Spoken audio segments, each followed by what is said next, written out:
নমস্কার বন্ধুরা, আজ আমি বানাবো দই পটল। তার জন্য পটলগুলোকে এইভাবে একটু মাঝখান থেকে ছাড়িয়ে নেব।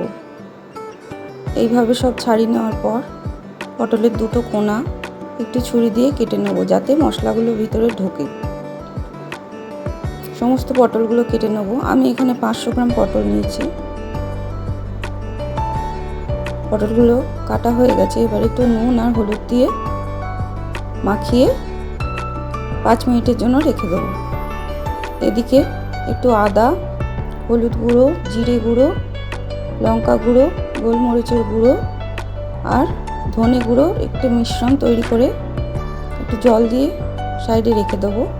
আর এদিকে একটু কাজু বাদাম, 2 চামচ পোস্ত আর কাঁচা লঙ্কা, এটাকেও আমি ভিজিয়ে সাইডে রেখে দেবো 5 মিনিটের জন্য।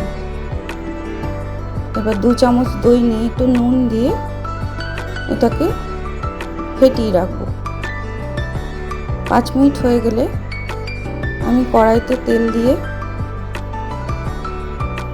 পটলগুলোকে আগে ভেজে নেব। একটু লাল লাল করে ভাজতে হবে।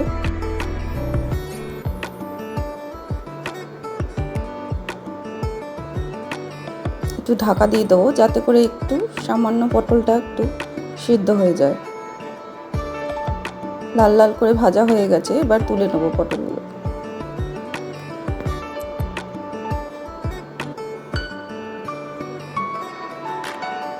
কড়াইতে আবার একটু তেল দিয়ে লঙ্কা, শুকনো লঙ্কা, গোটা গরম মশলা আর জিরে ফোড়ন দিলাম। ফোড়ন দেওয়ার পর মশলার মিশ্রণটা ঢেলে দেবো।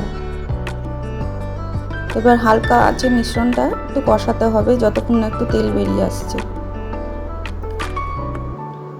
দেখুন তেল বেরিয়ে এসছে মশলা থেকে। এবারে আমি পোস্ত আর কাজু বাদামের যে বাটাটা তৈরি করেছিলাম সেটা ঢেলে দেবো। এটাকেও একটু নাড়তে হবে হালকা আঁচে, ভালো করে কষতে হবে এটাকে।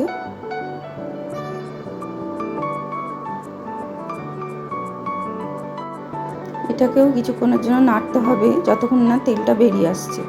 দেখুন তেল বেরিয়ে এসছে। এবারে আমি পটলগুলো এবার এর মধ্যে ঢেলে দেবো।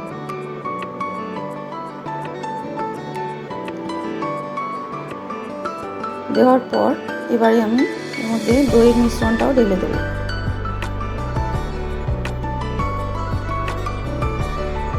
দইটা দেওয়ার পর এভাবে একটু মাখিয়ে নিতে হবে, যাতে করে পটলগুলোর মধ্যে মশলাটা যায়। এবারে স্বাদ মতো নুন আর একটু চিনি দিলাম। নুনটা একটু হিসেব করে দিতে হবে। নুনটা কিন্তু আগে পটলে দেওয়া আছে আর দইতেও দেওয়া ছিল, তাই একটু হিসাব করে দিতে হবে। এবারে জলটা একটু কমে এসছে। এবার তার মধ্যে আমি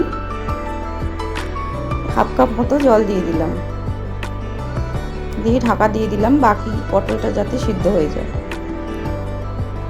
পটলগুলো সিদ্ধ হয়ে গেছে।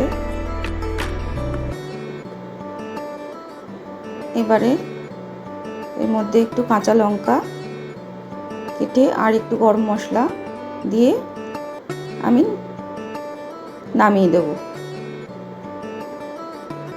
আমি এরকম ঝোল রাখলাম, আপনারা চাইলে আরেকটু কষিয়ে নিতে পারেন।